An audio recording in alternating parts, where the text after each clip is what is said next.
There is a saying among the Kurds, no friends but the mountains. For indeed, the world has scarcely noticed when century after century, conqueror after conqueror has driven these once nomadic tribes deep within their beloved mountains to preserve their culture, their language, and their lives.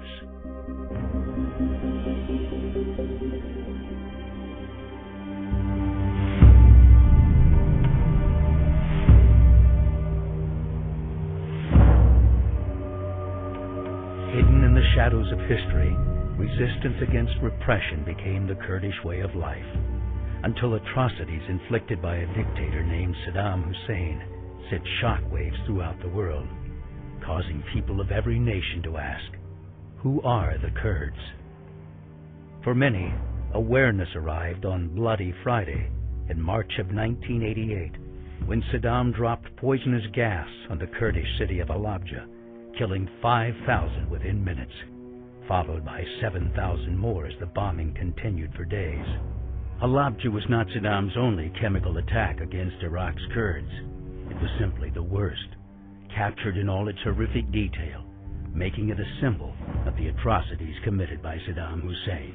Saddam's tried to wipe the Kurdish people from the face of the earth.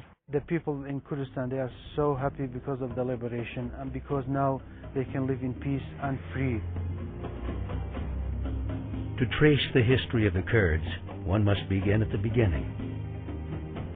For it was here, in the land some believe was once the Garden of Eden, that this resilient ancient people first left their mark upon the world.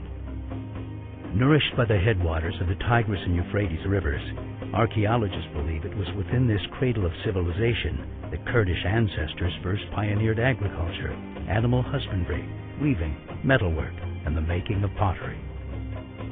For visitors, a trip through the land of the Kurds is a trip through biblical history. The great prophets Nahum, Jonah, Habakkuk, and Daniel are all buried within the vast borders of what came to be known as Kurdistan. The city of Ahmadiyya still stands, marking the place many believe wise men, known as Magi, began their journey to follow a great star that appeared in the sky. As centuries passed, these tribes would fall to the forces of Alexander the Great at the Battle of Gaugamela, and later rise to their zenith as traders along the legendary Silk Road. In time, the Mongol hordes would make them prisoners, followed by the Ottomans, who would make them princes. But whether their occupiers were good or bad, killers or saints, the Kurds would learn to do what they must to survive. At the end of World War I, the Kurds were finally promised independence, with the dismantling of the Ottoman Empire and the creation of new nation-states.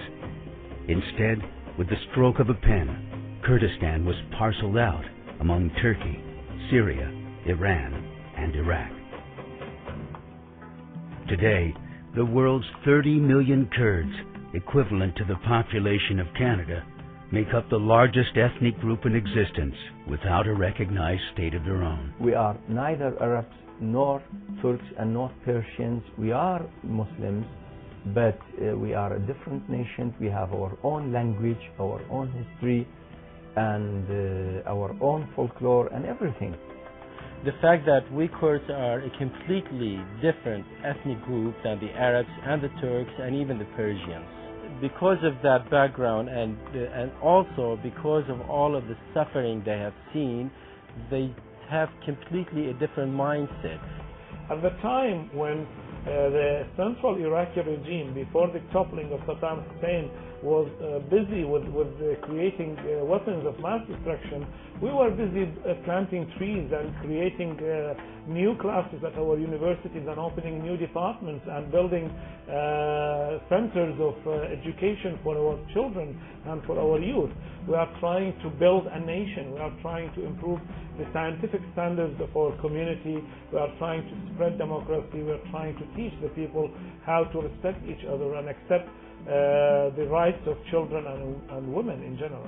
This country is a peaceful country. The people are very, very lovely.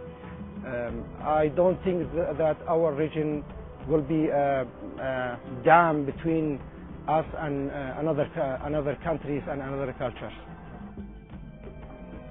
The Kurds are an ancient people who've lived their entire lives at the crossroads of the world, accustomed to living with people of many different religions.